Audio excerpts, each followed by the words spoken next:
Est-ce une poule sur un mur, une mésange bleue, un simple moineau? Qu'importe, l'esprit des oiseaux veille sur le village.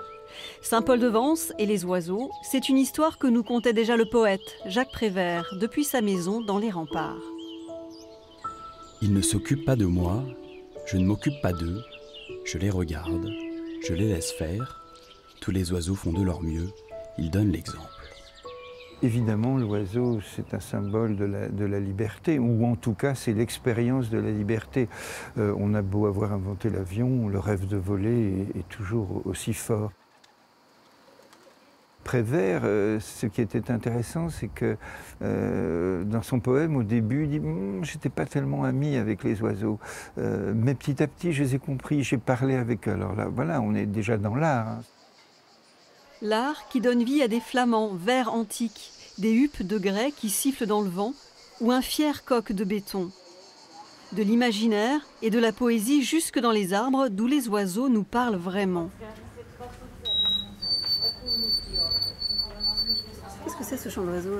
Alors ce chant d'oiseau provient d'une installation de James Webb qui a installé plusieurs enceintes dans des arbres du village. Ce sont des oiseaux qui viennent d'Afrique du Sud. Donc les oiseaux qui vivent ici viennent curieux dans les arbres. Et d'ailleurs les visiteurs aussi et les passants en se demandant mais quel est ce chant? En charge des visites gratuites, Christine nous invite à lever le regard.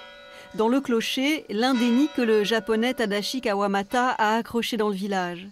Sur le pré, un pigeonnier à l'ancienne.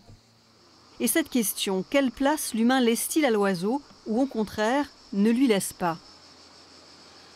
C'est inspiré des effaroucheurs à pigeons que les humains positionnent aux fenêtres. Et l'artiste John Cornu a rehaussé ces installations, mais à l'échelle humaine. Il questionne l'autorité humaine. Pourquoi? Comment? Qui décide d'éloigner une espèce sauvage, une espèce naturelle, qu'il s'agisse essentiellement de faune? Un quart des oiseaux ont disparu en Europe en quelques décennies, véritables sentinelles d'une nature en péril. C'est à cette réflexion que nous invite la Biennale de l'art contemporain à Saint-Paul-de-Vence, village que les oiseaux n'ont pas abandonné.